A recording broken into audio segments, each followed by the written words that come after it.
अस्सलाम वालेकुम। आज मैं आप लोगों को फ़ालसे का शरबत बनाना सिखा रही हूँ। पहले मैंने आपको फ्रेश फ़ालसे का शरबत बनाना सिखाया था। अब मैं आपको बताऊँगी कि स्टोर कैसे किया जाता है। अब 2-3 माह के लिए आप फ़ालसे के शरबत को स्टोर करके रख सकती हैं। तो फ़ालसे का शरबत बनाने के लिए मैंने ये 3 कप पानी के लिए 1 किलो फ़ालसे के लिए, जैसे इसके अंदर बॉयल आना शुरू होगा तो मैं इसके अंदर ये 1 किलो फ़ालसा डाल दूँगी। ये बॉयल आना इसलिए ज़रूरी है कि फ़ालसे का कलर चेंज नहीं होता। अगर आप फ़ालसा और पानी इकट्ठा डाल के रख देंगे और पकाएंगे तो फ़ालसे का कलर चेंज हो जाएगा, वो कलर बिल्कुल भी नहीं आएगा जो आप चाहती हैं। तो ये देखिए पानी पकना शुरू हो गया। अब मैं इसके अंदर ये डाल, इसको जल्दी से ऐसे चला देना। बस इतना ही फ़ालसे को पकाना है, ज़्यादा देर तक नहीं पकाना। मकसद सिर्फ यही है कि ये थोड़ा सा नरम पड़ जाए। बस ये फ़ालसा हमारा नरम हो चुका है। अब हम इसे ग्राइंड करते हैं। अब हम शरबत बनाना स्टार्ट करते हैं। ये देखिए, ये मेरे पास 1 किलो चीनी है। 1 किलो फ़ालसा लेना और 1 किलो चीनी डालनी है। सबसे पहले हम ये चीनी डालेंगे। ये मैंने फ़ालसे के शरबत को ग्राइंड करके और छलनी के साथ इसको अच्छी तरह भून लिया है। ये देखें, इसका ऐसे गुद्दा जो है सारा अलग हो चुका है। अब इसको चम्मच की मदद से ऐसे करना, और ये जो नीचे लगता है ना, ये वाला, ये मैंने सारा उसके अंदर पानी के अंदर निकाल लिया। ये जो नीचे लगेगा ना गुद्दा सा, ये सारा उसके अंदर निकाल लेना है। ऐसे ऐसे करके ये जो छलनी के सुराख है उसमें से बाहर खुद ब खुद निकल जाता है। ये बीज वगैरह इसके सब वेस्ट कर देंगे। चलें, अब हम चीनी के अंदर ये फ़ालसे का जो हमने पानी भून के रखा है ये डालेंगे। बिस्मिल्लाह। अब हम इसे अच्छी तरह पकाएंगे।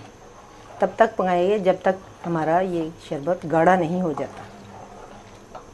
शरबत को पकते हुए तकरीबन 15 मिनट हो चुके हैं। ये इसके ऊपर जो झाग आ रही है इसको ऊपर से उतार देना है। ये देखें, इस तरह उतारनी है। ये सारी झाग उतर गई है। अब मज़ीद इसको थोड़ी फुल आंच पे पकाएंगे।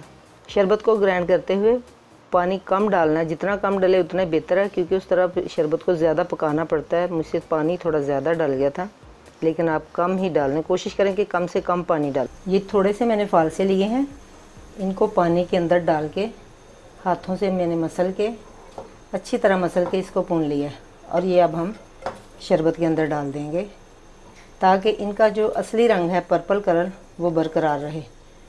पकाने से कलर जो है थोड़ा फीका पड़ जाता है, इसलिए ये फ़ालसे लेके कच्चे बॉयल किए हुए नहीं लेने, वैसे कच्चे लेने और उनको अच्छी तरह मसल लेना। मसलने के बाद उसको भून के इसी शरबत के अंदर, पकते हुए शरबत के अंदर डाल देना। कुछ लोग बाज़ार का कलर यूज़ करते हैं, पर्पल कलर, लेकिन वो तो फिर वही बात आ गई ना, रेडीमेड फ़ालसे वाली, इसलिए हम वो कलर नहीं डालेंगे। शरबत हमारा तैयार हो चुका है। हमें इतना गाढ़ा चाहिए। अब ये मैंने 4 लेमन लिए थे, उनका मैंने जूस निकाल लिया। अब चूल्हा बंद करके इन्हें हम शरबत के अंदर डाल देंगे। ये देखें, ऐसे ऐसे भून लेना है। चूल्हा बंद करके लेमन जूस इसलिए डालना है कि इसका कलर ख़राब ना हो, और इससे ये फ़ायदा होता है कि शरबत देर तक चलता है, ख़राब नहीं होता जल्दी। और बिल्कुल ये 2-3, ये बिल्कुल थोड़े से 2-3 ये दाने जो हैं ये इसके सिट्रिक एसिड के डालने, यानी टाटरी। अब हम इसे इस तरह की बोतल लेंगे और इसके अंदर थोड़ा नीम गर्म डाल के रूम टेम्परेचर पे रख देंगे। इसे ठंडा करके नहीं डालना बोतल के अंदर, थोड़ा गर्म हो, गरम गरम डालना है। ज़्यादा तेज़ गर्म भी ना हो, नीम गर्म डालना है और रूम टेम्परेचर में इसे ठंडा करना है। फिर आप ठंडा, जब बोतलें ठंडी हो जाएं तो फिर आप फ्रिज में रख लें। ये देखें, फ़ालसे के शरबत को मैंने बोतल के अंदर डाल दिया है। चलें, अब हम इसे पीने के लिए तैयार करते हैं। ये थोड़ा सा हम ऐसे शरबत डालेंगे, इसके अंदर कोई चीनी डालने की ज़रूरत नहीं है, ये ऐसे ही पीना है।